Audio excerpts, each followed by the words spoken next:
nakaraan sa Voltes 5 Legacy.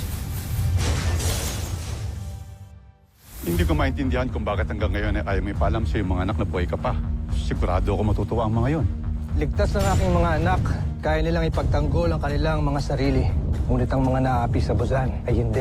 Kaya hanggat hindi pa tayo tuluyang malaya, pagpapaliban ko muna ang muli naming pagkikita. Ako si General Watts. Malapit kong kaibigan ng inyong ama. Meron na lang akong isang tanong. Nasaan ho si Papa? Saan ho ang kuta niyo? Steven Bigbert, nawawala si Little John. Inabutan ng security team na abandon na ang CBF transport. Malamang tinangay siya ng mga humarang at pumatay sa mga sundalo. Mga hayop kayo! Bakit nyo ba ginagawa sa amin to? Ano na naman kailangan nyo? Ang mawala kayo sa buong kalawakan! Wala talaga akong tiwala kay Zaki. Wala rin akong tiwala sa kuntesa na yan. Kaya pinasubaybayan ko siya ng mabuti. What the hell is this? Hindi nyo ba nagugustuhan ang aking entabladong inihanda para sa inyo? Patid namin na hawak niyo sa General Watson. Siya ba yun yung pinaslang? Sinakripisyo niya ang sarili niya para sa mabubuti at magigiting na buzen niya. Magbabayad kayo sa panininlang sa amin! Kampi kayo ni General Watson. Bumalik na kayo ng Buzan. Tapos na ang laban. Mga kawal! Paslangin ang mga taga-Terra Airco! Bakit niyo pinakawalan ang Voltes 5? Paslangin nyo man kami, ngunit hindi mamamatay ang diwa ng mga mandirigmang naghahanap ng katarungan. Ay, patayin sila dalawa!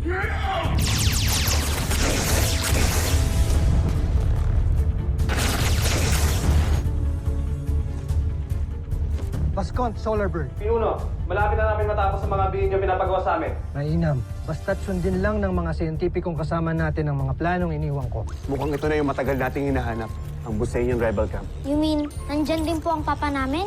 Pupuntahan ho namin ni Bigbert. Baka nandun nga ho sila. Permission to join the mission, Doctor. How about you, Mark? Aren't you joining the search? I believe kaya na nila yan. Ayoko na may pagsiksikan pa. Don't tell me hindi pa tapos tong love triangle na to. Umalis na kayo bago pa uminit ulo ko. Natagpuan na namin ang pinanggalingan ng Agilang Bakal. Kung gano'n, ito ang mga rebeldeng tumakas sa Buzan. Sigurado akong matutuwa ang emperador kung ubusin ko sila. May bago tayong kasama na nais magpakilala sa inyo. Siya si Judala. Kinagagala ko kayong makilala, Pinuno. At kinagagala ka rin namin makasama dito, Judala.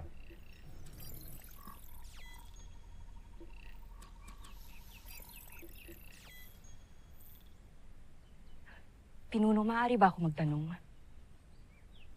Ano yan? Totoo bang nagtrabaho kayo dati sa Camp Big Falcon? Sa kampo ng Voltes 5? Oo. Pero matagal na panahon na. At kayo ang ama ng magkakapatid na Armstrong? Bakit mo naman naitanong yan? Kilala ko sila. Paano mo sila nakilala? Sir, salamat talaga, sir. Ang bait niyo naman. Ako nga pala si Big... Hindi, Bert na lang. Ate Judy, alam bang magaling ako inventor? Gusto mo makita mong invention ko? Tara sa room ko, tara. Ikaw na lang magparating sa kanya, please. Ng lahat ng sinabi ko. Sabihin mo sa kanya na mahal ko siya. Matagal na panahon na yun at mahabang kwento. Marami akong oras makinig sa kwento, lalo na't kung tungkol sa mga anak ko.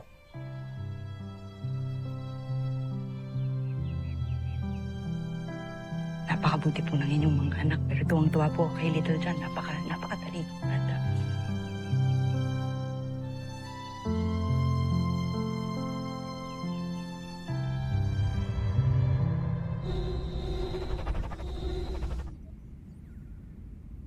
Jompre. Akala ko ay tayo na ang pinakamalakas sa buong kalawakan. Ngunit, ang Terra Air 2 ay hindi pa rin natin nasasakop. May kalapastanganan ng pananalita mo. Ina, wala siyang ginagawang mali. Mali lang ang natanggap niyang balita. Tayo pa rin ang pinakamalakas sa buong sangkalawakan.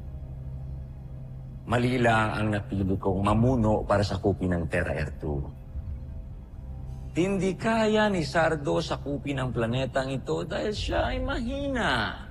Ipagpatawad ninyo. Ngunit, hindi kaya kulang ang tulong na natatanggap niya mula sa buong imperyo ng Buzan kaya siya natatalo? John, pre, Si Prinsipe Sardos pa naman ang halili sa inyo. Walang hahalili sa akin.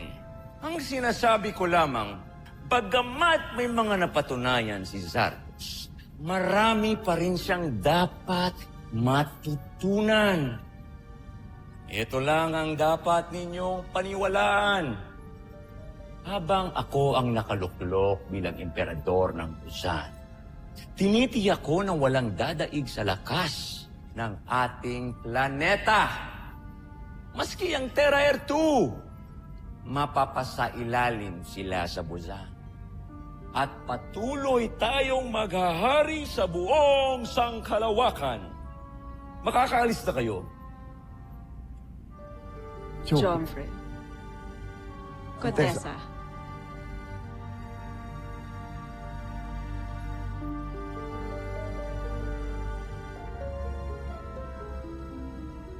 Nag-uumpisa nang mawala ng kumpiyansa sa atin ang mga Maharlika.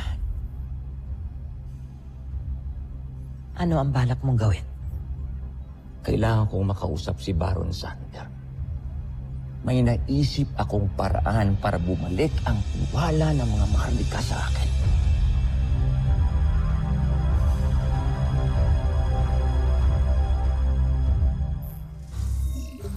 Ano pang hinihintay nyo, Zandra? Pasugurin ang ating mga sasakyang pandigma sa kampo ng mga rebelde. Ubusin natin silang lahat. Bago matapos ang araw nito, nais kong ialay ang mga bangkay nila sa harapan ng mahal nating emperador. Masusunod, Joffrey. Para sa karangalan ninyo.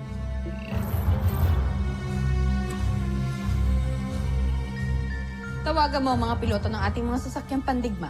Ngayon din. Masusunod, General.